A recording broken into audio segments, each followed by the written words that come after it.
Good afternoon DSC aspirants, ముఖ్యంగా SA సోషల్కి prepare అయ్యేవారు. చూడండి ఫ్రెండ్స్, ఇక్కడ సిలబస్ పేపర్లో హిస్టరీ ఇంటర్మీడియట్ సిలబస్ తమ్మునైలు చూసే ఉంటారు.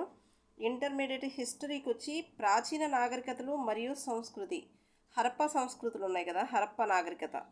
ఓకేనా? ఆ నాగరికతలో ఎలా పట్టణ నాగరికతగా ఎలా మారింది, వారు ఉపయోగించింది, వారు వాడిన సామాగ్రి, ఇవన్నీ మనకి సిక్స్త్ క్లాస్లో కొంచెం టచ్ చేశారు. అక్కడక్కడ సింధు నాగరికత మనకు తెలుస్తుంది కాబట్టి దాని గురించి ఇంటర్మీడియట్లో ఇదిగోండి. ఇంటర్మీడియట్ ఆల్రెడీ నేను ఫస్ట్ క్లాస్ చేశాను, వీడియో అప్లోడ్ చేసేసాను. ఇప్పుడు సెకండ్ లెసన్ అంటే హరప్పా నాగరికత మాత్రమే. సిక్స్త్ చూడండి, సిక్స్త్ టెక్స్ట్ బుక్లో విత్ పిక్చర్స్ చాలా క్లియర్గా ఇచ్చాడు. పూజారి విగ్రహం, నాట్యకత్తె, ఎద్దుల బండి, ఓకేనా, ఇవన్నీ చాలా క్లియర్గా ఇచ్చాడు.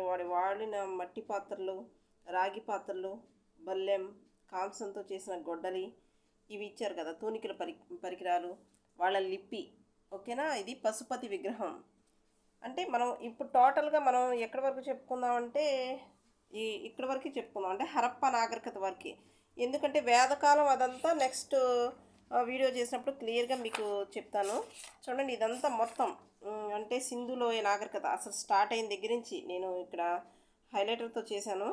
అందుకని ఇదంతా మనం చదవటం, నోట్స్ అయితే ప్రిపేర్ చేశాను. మీకు ఆ నోట్స్ చూపించి ఒక్కొక్క బిట్ ఇప్పుడు నాతో పాటు మీరు కూడా చదవండి. టైం చాలా ఉంది కాబట్టి రాయడానికి ట్రై చేయండి. ఓకేనా? ఇంకా వచ్చి ఇక్కడ హిస్టరీ ఈ బుక్ ఉందో చూసారా, చరిత్ర. నేను చాలాసార్లు చెప్పాను, చరిత్ర ఎప్పుడు చదివినా చరిత్ర అనేది మారదు. ఇది అకాడమీ బుక్, ఓల్డ్ బుక్. దీనిలో మొత్తం క్లియర్గా మనకి సిలబస్ పేపర్లో ఇచ్చినది అంతా ఉంది. సిలబస్ పేపర్లో ఇచ్చింది. ఇప్పుడు హరప్పా నాగరికత అనుకోండి, తెలంగాణలో చదివిన వారికి కూడా అమ్మ తల్లి ఆరాధ్య దైవం సింధు నాగరికత వాళ్ళకు ఉంటుంది. ఏపీలో చదివే వాళ్ళకు కూడా ఆరాధ్య దైవం వచ్చి అమ్మ తల్లి, పశుపతి వాళ్ళని. మారవు కదా, చరిత్ర ఎప్పుడూ మారదు. ఈ బుక్ కాదు మేడం అంటారు. మనకి అసలు ఇంటర్ బుక్స్ దొరకటమే చాలా గగనం అయిపోయింది. మనం ఉన్న టైంని, ఉన్న బుక్స్ని యూజ్ చేసుకోవాలి.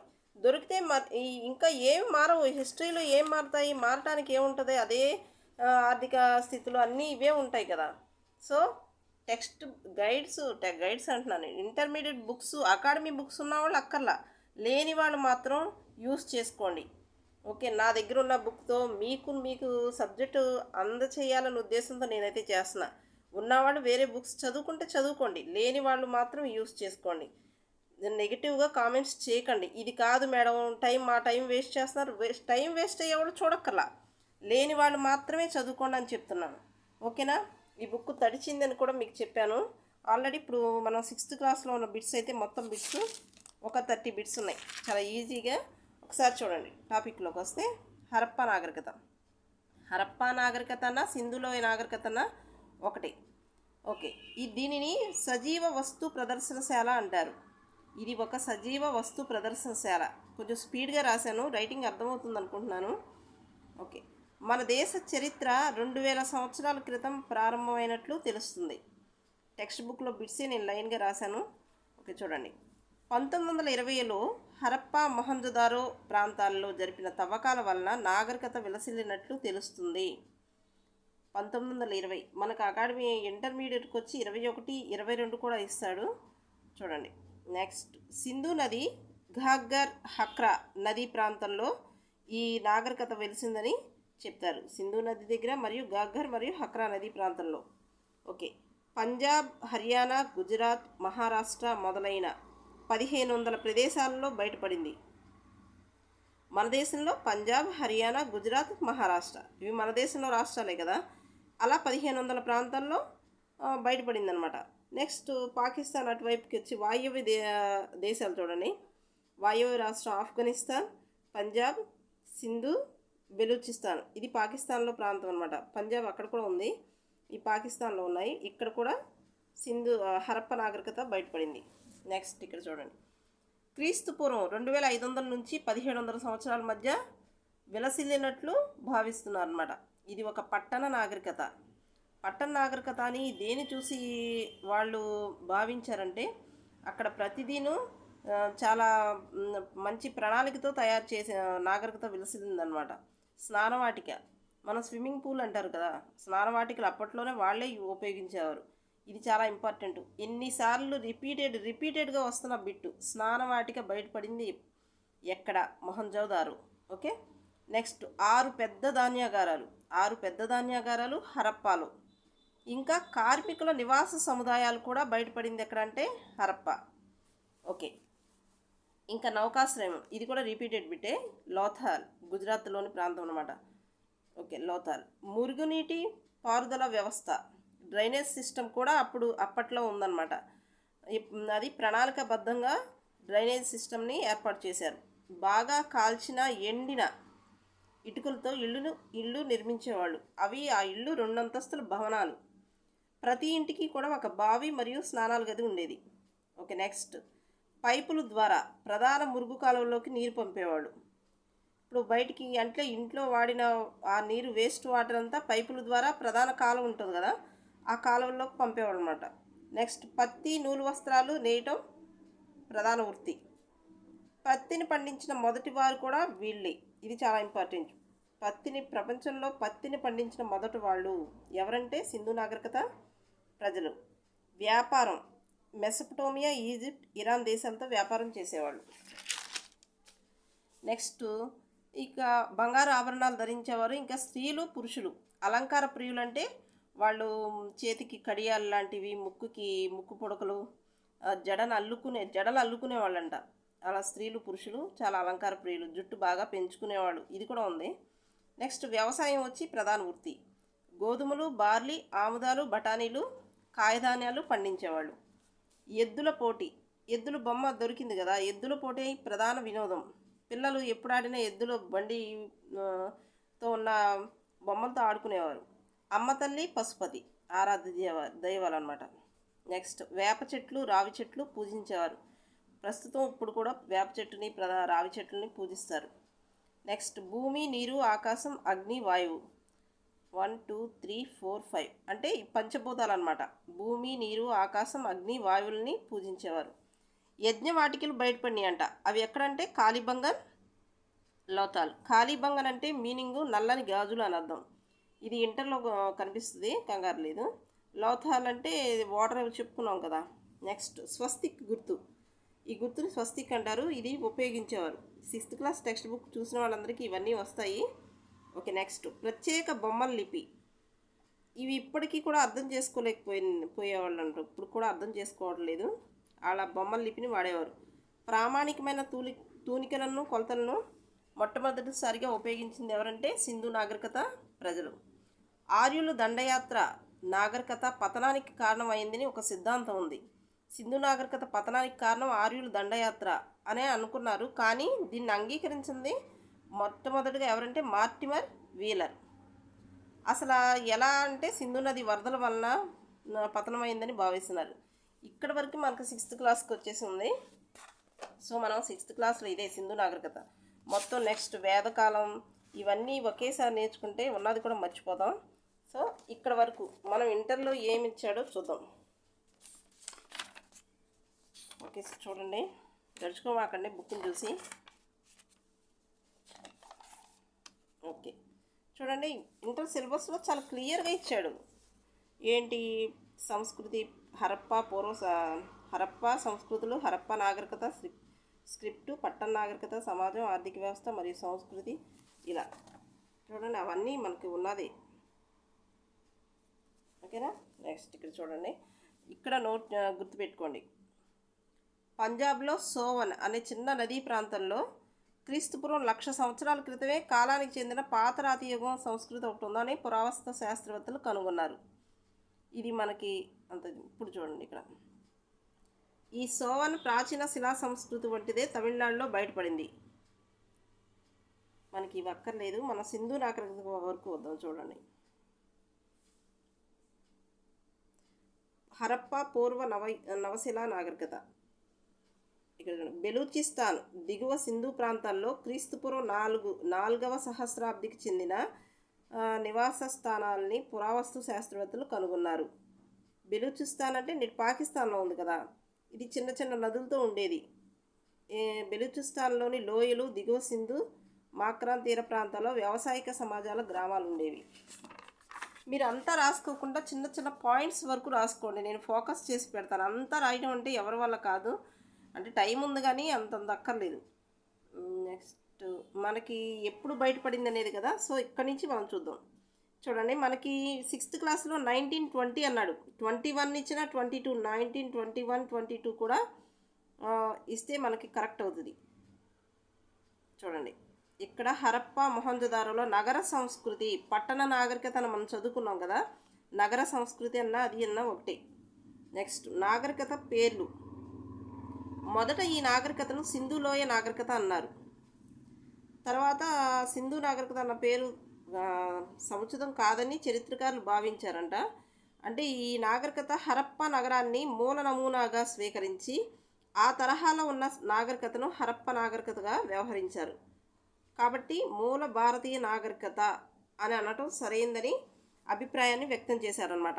మూల భారతీయ నాగరికత అన్న హరప్పా నాగరికత అన్న ఒకటి గుర్తుపెట్టుకోండి. ఇక్కడ తవ్వక స్థలాలు చూడండి, పంజాబ్ మనం ఆల్రెడీ చదువుకున్నాం. పంజాబ్ రాష్ట్రంలో హరప్పా, సింధు రాష్ట్రంలోని మొహంజోదారోలో, తర్వాత చిన్న చిన్న పెద్ద పట్టణ అవశేషాలు ఇతర ప్రాంతాల్లో మనకి 1500 ప్రాంతాల్లో బయటపడిందని చదువుకున్నాం కదా. సింధు రాష్ట్రంలో కోట్ దిజి, రాజస్థాన్లో కాలీబంగన్, పంజాబ్లో రూపార్. ఇవి చాలా ఇంపార్టెంట్. ఇవి మనం బీఈడీ చేసేటప్పుడు బీఈడీలో కూడా మనం చదువుకున్నాం. హర్యానాలో రాఖీగరి, ఇక్కడ అప్పుడు నేను రాసుకున్నాను, 2018లో రాసుకున్నాను. చూడండి, ఇక్కడ ఒక సింధు నాగరికత బయటపడిన ప్రాంతాలు చూపిస్తున్నాడు. ఇది హరప్పా, కాలీబంగన్, రాజస్థాన్లో కాలీబంగన్ ఉంది కదా, కాలీబంగన్. ఓకే, హర్యానా, అలంగీర్పూర్, చండీగఢ్, రూపర్. నెక్స్ట్ ఇక్కడ లోథాల్ ఉంది కదా, ఇది కూడా మొహంజదారో. గుజరాత్లో లోథాల్, ధోలవీరా. ఇవన్నీ సింధు బయటపడిన ప్రాంతాలు అనమాట. సుక్కోటోడా, లోథాల్. ఇది నాకైతే అర్థం కాలేదు, మీకు అర్థమైతే కమెంట్ చేసి చెప్పండి ఫ్రెండ్స్. ఇది కూడా చాలా ఫోకస్ చేస్తున్నాను, మీకు అర్థమైందా? నాకు అర్థం కాలేదు. ఓకే, ఇవన్నీ సింధు బయటపడిన ప్రాంతాలు. నెక్స్ట్ ఇక్కడ చూడండి, బన్వాలి, మిఠాతల్, గుజరాత్లో లోథాల్, ధోలవీరా, సర్కోటోడా మొదలైన స్థలాల్లో హరప్పా తరహా నాగరికత వెలుగు చూసింది. దశలు. రొమిలా థాపర్ 3 అంచెలుగా బేరీజ్ వేశారంట. ఫస్ట్ దశ వచ్చి 2600 వరకు, 4000 సహస్రాబ్దం అంటే 4000 సంవత్సరాలు అనమాట. 4000 నుంచి 2600 వరకు. పరాకాష్ఠ దశ అంటే 2600 నుంచి 1900 వరకు. తుది దశ అంటే చివరి దశ 1900 నుంచి 1750. ఇది చాలా ఇంపార్టెంట్. హరప్పా నాగరికత లిపి ఈజిప్ట్ మెసొపొటేమియా నాగరికతలకు సమకాలీనమైంది. వరల్డ్ జాగ్రఫీలో వస్తాయి ఈజిప్టు నాగరికత, మెసొపొటేమియా నాగరికత. రాతిపై సమాధుల్లో లభించిన పాపిరస్ అనే చుట్టల్లో కానీ లభించే లిఖిత ఆధారాలను చరిత్రకారులు చదవగలిగారు. నైలు నది ఒడ్డున ఉన్న రోజెటా వద్ద దొరికిన శిలాశాసనంలో ఈజిప్షియన్ హిరోగ్లిఫిక్ లిపి, గ్రీకు లిపి, పూజారులు ఉపయోగించిన హిరోగ్లిఫిక్ లిపి అనమాట. 3 లిపులు ఉన్నాయి. ఇప్పుడు ఈ హరప్పాలో లభించిన లిపిని బొమ్మల లిపి అనొచ్చు, చిత్రలిపి అని కూడా అంటారు. సర్పలేఖనం అంటే ఇటు నుంచి కుడి నుంచి ఎడమకి, ఎడమ నుంచి కుడికి రాస్తూ ఉంటారు అనమాట. ఇలాగా ఇట్లా సర్పలేఖనం అనమాట. నెక్స్ట్ అక్షరాలు కొన్ని రూపాలు ఎలా ఉన్నాయంటే సుమేరియన్, మూల ఎలామైట్, హిటైట్, ఈజిప్షియన్, క్రీటన్ లిపి మొదలు రూపాలను పోలి ఉన్నాయని భావిస్తున్నారు. నెక్స్ట్ ముద్రికల్లో ఉన్న 270 ఆకృతులను చరిత్ర పరిశోధకులు గుర్తించారు. నెక్స్ట్ కుడి నుంచి మనం చెప్పుకున్నాం కదా, కుడి నుంచి ఎడమకి, ఎడమ నుంచి కుడికి రాయబడింది. మట్టి పాత్రలపై దొర్లించి ఆ లిపి సంకేతాలను మట్టి పాత్రలపై ముద్రించడం జరిగింది. ఈ మట్టి పాత్రల అవశేషాలు, ఇది ఇంపార్టెంట్, మెసొపొటేమియాలో లభించాయి. ముద్రలపై లిపితో పాటు కొన్ని జంతువుల దృశ్యాలు కూడా కనిపిస్తున్నాయి. వృషభం, నెక్స్ట్ ఏనుగు, ఒకే కొమ్ము గల జంతువు, బహుశా ఖడ్గమృగం అయి ఉండొచ్చు. ఇలా కనిపిస్తాయి అన్నమాట. దృశ్యాల్లో పులి బొమ్మ కనిపించింది, గుర్రం బొమ్మ మాత్రం కనిపించదు. మనకి 6th క్లాస్ టెక్స్ట్ బుక్లో గుర్రంతో కూడా వ్యవసాయం చేసినట్టుగా చూపించాడు, కానీ ఇంటర్మీడియట్లో గుర్రం బొమ్మ మాత్రం కనిపించదు. ఒకసారి బీడీ బుక్లో అడిగాడు, సింధు నాగరికత బీడీలో అడిగారు, సింధు నాగరికత ప్రజలకు తెలియని జంతువు అని వస్తే మాత్రం గుర్రం తెలియదు. గుర్రం జంతువులు తెలిసి ఉండకపోవచ్చని తీర్మానించారు. సర్కోడోడా అనే ప్రాంతంలో గుర్రం ఎముకలు లభించాయని కొందరు పరిశోధకులు అన్నారు. కానీ అవి గాడిద, కంచరగాడిద ఎముకలని కొంతమంది అన్నారు. గుర్రాన్ని వాడలేదని రొమిలా థాపర్ అభిప్రాయపడ్డాడు. సంస్కృతమే హరప్పా వాసుల భాష అని ఆచార్య మధుసూదన మిశ్రా అన్నారంట. మూల ద్రావిడమై హరప్పా వాసుల భాష అని ఆచార్య మహదేవన్ అన్నారు. నెక్స్ట్, నిర్మాణ సంస్కృతి. నగర జీవనంపై నిర్మితమైన కేంద్రం. మొహంజోదారో అంటే మృతుల దిబ్బ, మృతుల నగరం అని కూడా అంటారు. మొహంజోదారో అంటే మృతుల నగరం. నెక్స్ట్, తొలి నగరీకరణ ఫలితాలుగా రోమిలా థాపర్ వ్యాఖ్యానించారు. అంటే ఇక్కడ ఉన్న నగరాలు లోథాల్, చన్హోదారో, హరప్పా. మొహంజోదారో సింధు నదీ తీరంలో నిర్మితమైంది. హరప్పా పంజాబ్లో రావి నదీ తీరంలో. ఇది చాలా ఇంపార్టెంట్. మొహంజోదారో ఎక్కడ ఉందంటే సింధు నదీ ప్రాంతంలో ఉంది. రావి నదీ తీరంలో ఉన్న నగరం ఏంటంటే హరప్పా. కాలిబంగన్ రాజస్థాన్లో ఉంది. ఏకవిధ నిర్మాణ పద్ధతి కనిపిస్తుంది. ఒకే రూప పరిణామాలతో ఉన్న ఇటుకలు వాడటం జరిగింది. పౌర భవనాలు, బట్టీల్లో కాల్చిన ఇటుకలు మనకు 6th కూడా ఇచ్చాడు. ధోలావీరాలో మాత్రం రాతి వాడకం కనిపిస్తుంది. ఇదిగోండి, ఇది స్నానవాటిక. స్నానఘట్టం అన్న, స్నానవాటిక అన్న, స్విమ్మింగ్ పూల్ అన్న ఒకటి. రాళ్లతో నిర్మించి ఉంది. నెక్స్ట్, ప్రధాన వీధులు ఉత్తర దక్షిణాలుగా, తూర్పు పడమరలుగా తిన్నగా ఏర్పరచబడ్డాయి. వాయు ప్రసారం. వీధులు ఒకదానికొకటి లంబకోణంలో ఉన్నాయి. అంటే లంబకోణం అంటే మన సోషల్ కాదు, ఇది 90 degrees. చతురస్ర, దీర్ఘ చతురస్ర భాగాల్లో గృహ నిర్మాణం జరిగింది. ప్రతి వీధిలోనూ ఒక ఊరుమ్మడి బావి. మనకి ప్రతి ఇంట్లోనూ బావి ఉంది, స్నానాల గది ఉందని చెప్పారు కదా, అలాగా 6th. నివాస గృహాలు ప్రధాన వీధులకు కాక సన్నటి వీధులకు, సందులకు అభిముఖంగా నిర్మించబడ్డాయి. గృహ నిర్మాణంలో ఉపయోగితకు మాత్రమే ప్రాధాన్యత ఇవ్వబడింది. నెక్స్ట్, మురుగునీటి కాలువలు. ఇది కూడా చూడండి. మురుగునీటి కాలువ నిర్మాణం జరిగింది. 9 అడుగుల వెడల్పు సన్నని వీధులు, 34 అడుగులు వెడల్పు ఉన్నాయంట. ఇటుకలు సాంకేతిక నైపుణ్యాన్ని వెల్లడిస్తున్నాయి. కాల్చిన ఇటుకలు వాడేవారు. స్నానాల గదుల్లో బావి చుట్టూ ఉండే కాలువలకు ఆంగ్ల అక్షరం ఎల్, ఇప్పుడు మనం చెప్పుకున్నాం కదా, ఆంగ్ల అక్షరం ఎల్ ఆకారంలో ఉండి ఇటుకలను, వంకి తిరిగిన ఇటుకలను ఉపయోగించారు. 2 లేదా ఎక్కువ అంతస్తులు ఉన్న గృహాల నుంచి నిలువు గొట్టాల ద్వారా మురుగు వదిలే ఏర్పాటు చేసుకున్నారు. నెక్స్ట్, ఇక్కడికి వచ్చి మొహంజోదారోలో కనిపించే స్నానవాటిక. ఇది చాలా ఇంపార్టెంట్. కొలతలు చూసుకోండి.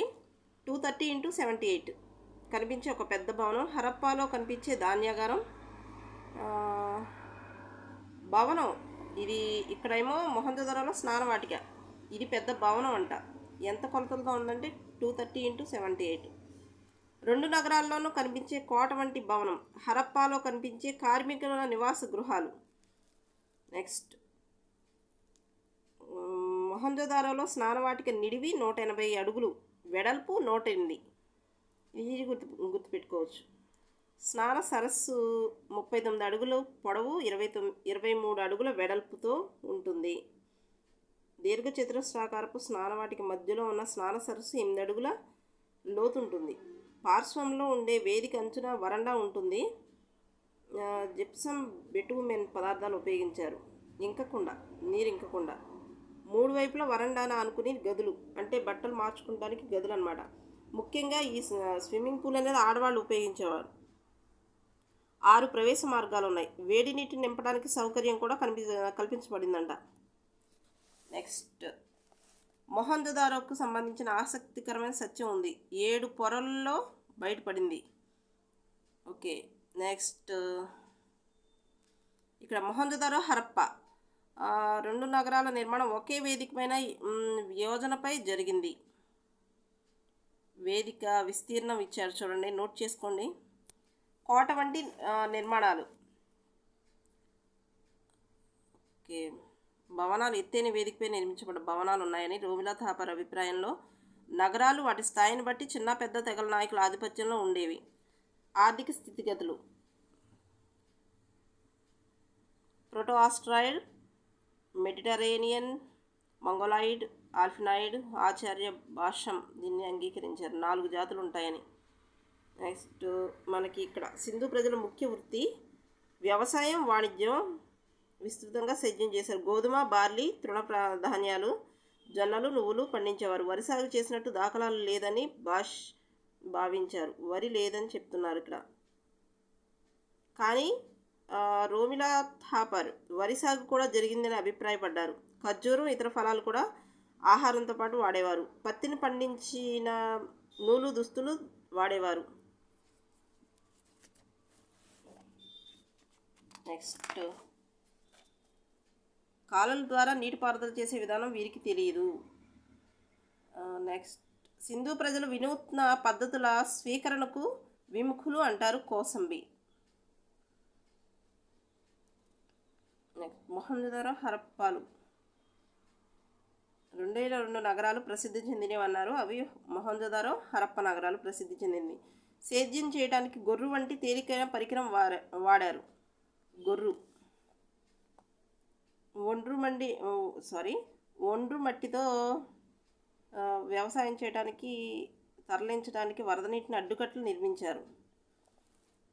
అంటే నది ఏర్పరిచిన మట్టి ఒండ్రు మట్టి కదా. నెక్స్ట్ పాడి పశువులు, ఇతర జంతువులు. పాడి సమకూర్చే పశుగణ మహిషం, మేక, గొర్రె, గాడిద, పంది వాళ్ళ కోళ్ళ పెంపకం చేసేవాళ్ళు. గుర్రం తెలిసిన దాఖలా లేదు, ఇక్కడ కూడా చెప్తున్నారు. వస్తు రవాణాకు ఎద్దులను ఉపయోగించారు. నెక్స్ట్ వాణిజ్యం. మెసటోమియాతో వాణిజ్యం చేశారు. మనకు కూడా ఇరానును ఈజిప్ట్ మెసటోమియాతో వాణిజ్యం చేశారు, వ్యాపారం చేశారని 6th టెక్స్ట్ బుక్లో ఉంది. నోట్స్ చూడండి ఒకసారి. క్రీస్తుపూర్వం 2300 నుండి 2000 కాలానికి చెందిన మెసటోమియం స్థావరాల్లో సింధు నాగరికతకు చెందిన ముద్రికలు లభించాయి. నెక్స్ట్ దిక్సూచిగా సింధు వర్తకులకు ఓడలకు దిక్సూచిగా పక్షిని ఉపయోగించారు. మెసటోమియాలో ఫరా అనే ప్రదేశంలో దొరికిన ఒక ముద్రికపై దిక్సూచి పక్షి ఉన్నట్టు ఒక ఓడబొమ్మ బయటపడింది. గుజరాత్లో లోథాల్, ఇది చాలా ఇంపార్టెంట్. నెక్స్ట్ లోథాల్ నుంచి ఓడలు సుమేర్, ఎలాం అనే ప్రాంతాలకు వెళ్ళేవి. తూనికలు వాడింది ఫస్ట్ వీళ్ళే.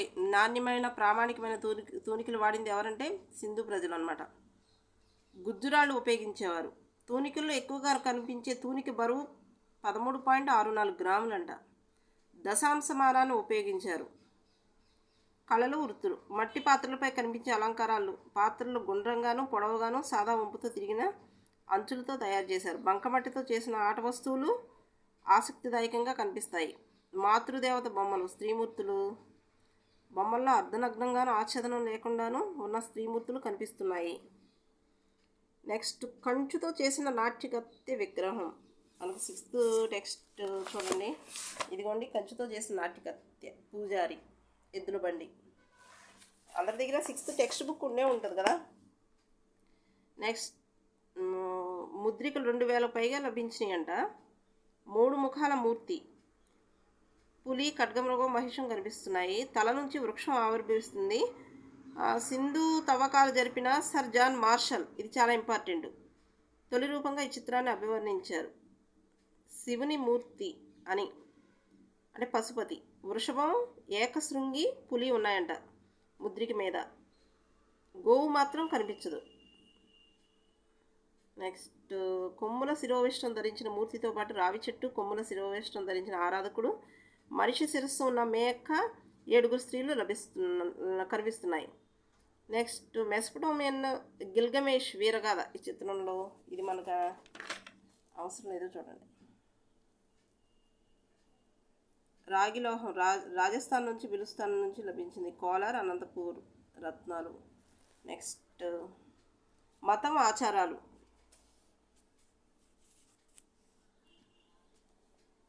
చిత్రాల్లో టెర్రకోట మట్టి బొమ్మలు కనిపిస్తున్నాయి. మట్టి బొమ్మలు. టెర్రకోట బొమ్మల్లో మాతృదేవత మూర్తి, పెద్ద శిరోవేష్టం, నడుముకు వడ్డాణం, కంఠహారాలు, చెవి కమ్మలతో మాతృదేవత బొమ్మ కనిపిస్తుంది. ఒక ముద్రికపై ఇందాక చెప్పుకున్నాం కదా మాతృదేవత మూర్తి విగ్రహం కనిపిస్తుందని. నెక్స్ట్ ఇక్కడికి వచ్చి కొమ్ములున్న శిరోవేష్టం పురుష దేవతమూర్తి ఒక ముద్రికలో కనిపిస్తుంది. ఇది ఆల్రెడీ అయిపోయింది.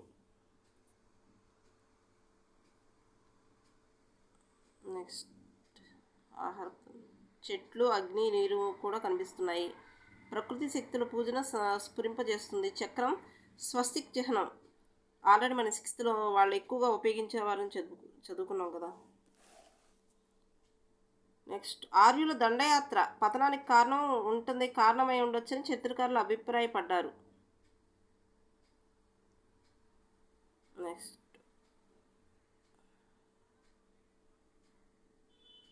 తగలబడిపోయిన నగరంగా చెప్పబడిన నార్మిని మొహంజదారో అయి ఉంటుందని అనుకున్నారంట.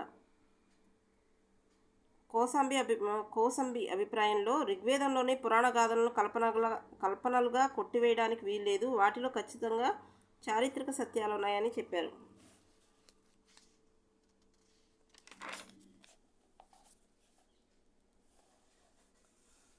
నెక్స్ట్ ఋతుపవనాలు, తుఫాన్లు సృష్టించిన వరదల్లో సింధు నాగరికత నగరాలు కొట్టుకుపోయాయని కొంతమంది వివరణ ఇచ్చారు. మార్టిమర్ వీలర్ గార్డెన్ చైల్డ్ మాత్రం ఆర్యుల దండయాత్ర సిద్ధాంతాన్ని నొక్కి చెప్తున్నారు. ఆర్యులే సింధు నాగరికత నిర్మాతలని కొందరు పండితులు అన్నారు. గుర్రం సింధు ప్రజలకు తెలియదు. నెక్స్ట్ ద్రవిడ భాష బహుయి మాట్లాడే టర్కో ఇరానియన్లు సింధు నాగరికత నిర్మాతలై ఉంటారని చరిత్రకారులు చెప్పారు. సింధు నాగరికత కాలపట్టిక ఎలామైట్, సుమేర్, మెసపటోమియా నాగరికతకు సమకాలీనమైంది. తొలి దశను క్రీస్తుపూర్వం 2800గా నిర్ణయించారు. లోథాల్, కాలిబంగన్, సర్కటోడాలో లభించిన వస్తువులు కార్బన్ 14 కాల నిర్ణయం క్రీస్తుపూర్వం 2400 సంవత్సరాలను సూచిస్తుంది. ఉచ్చ దశ అంటే వెలిగిపోయిన కాలం అనమాట. నాగరికత క్రీస్తుపూర్వం 2300 నుంచి 1750గా ఎక్కువ మంది అంగీకరిస్తున్నారు. విశిష్టత ఓకే ఇంతే. ఇక్కడ నుంచి వేద సంస్కృతి వస్తుంది. సో మొత్తం సింధు నాగరికత లేదా హరప్ప నాగరికత ఇక్కడ వరకు కంప్లీటెడ్గా మీకు ఇంటర్మీడియట్ బుక్ అయితే చూపిస్తున్నాను. ఓకే ఫ్రెండ్స్, నచ్చితే లైక్ చేయండి, ఇంకొంతమందికి యూజ్ అవుతుంది. ఒక చిన్న లైక్ నాకు ఎంకరేజ్గా ఉంటుంది. లైక్ చేయండి ఫ్రెండ్స్, షేర్ చేయండి అండ్ సబ్స్క్రైబ్ చేసుకోండి. Thank you.